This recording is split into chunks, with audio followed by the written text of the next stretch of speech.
Super Mario Bros. Came out for the NES in September of 1985, over 4 years after the debut of Mario. As in July of 1981, Mario debuted in Donkey Kong, along with the titular character Donkey Kong and the damsel in distress, Pauline, known at the time as Lady. 3 characters who existed before the Super Mario mainline game, marking these 3 as the oldest characters in the franchise. And they are still pretty relevant today. Who are the other characters from the, what I like to call, pre-Super Mario era of the franchise? Well, the next game to introduce new characters is Donkey Kong Jr. in August of '82, where we are shown Donkey Kong Jr., the son of Donkey Kong, along with 4 new enemies to the series. Snapjaws, a mix of an alligator and bear trap, Nitpickers, which are just birds, Sparks, which are living balls of electricity, and Birds. Yes, that's the actual name of the enemy, Birds.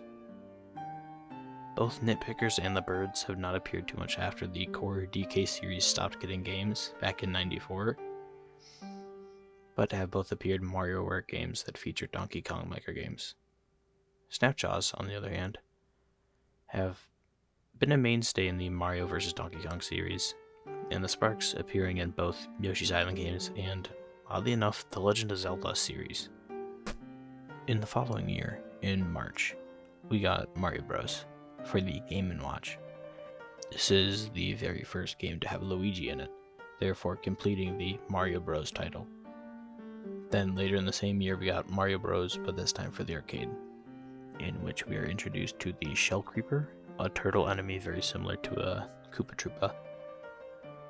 But the Shell Creepers walk on all legs, not standing upright whatsoever. They never really became a mainstay in the franchise, but have appeared here and there, mainly as cameos in Mario Bros. And Mario Bros. Ports in other games.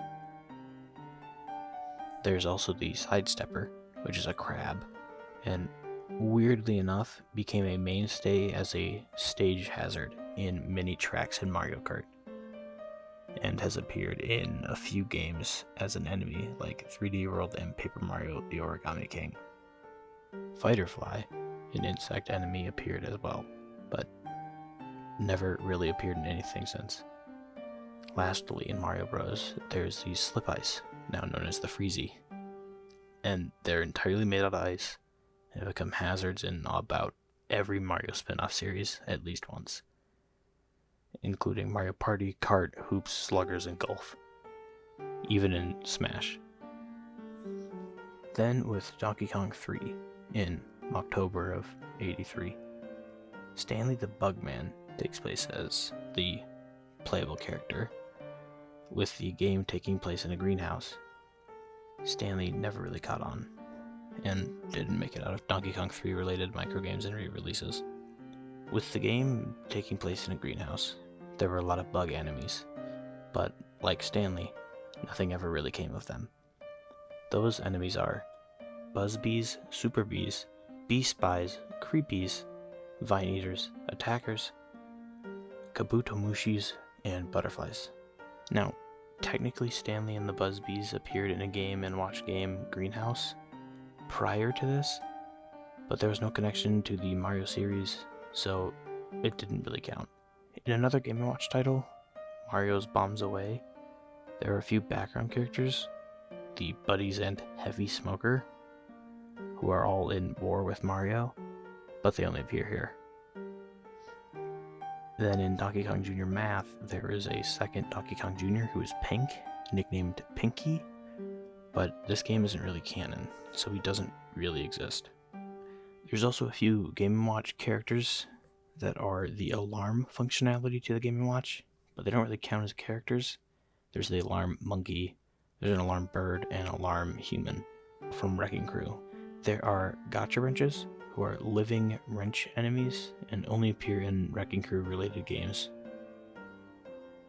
Eggplant Man is the same, but appears also in Kid Icarus, and then in the first Chibi Robo game, There's a character called Kid Eggplant, who is the same species. Finally, there is Foreman Spike, a bonus level enemy in the game. He also appears in the sequel Wrecking Crew 98 with a shaven beard, and also in Mobile Golf as a playable character. Then is also in the Super Mario Bros. Movie, 22 years after his last appearance. And those are all the characters from the pre-Super Mario Bros. Era of the franchise. Most of them are relics lost to time. Some of them are pretty cool though.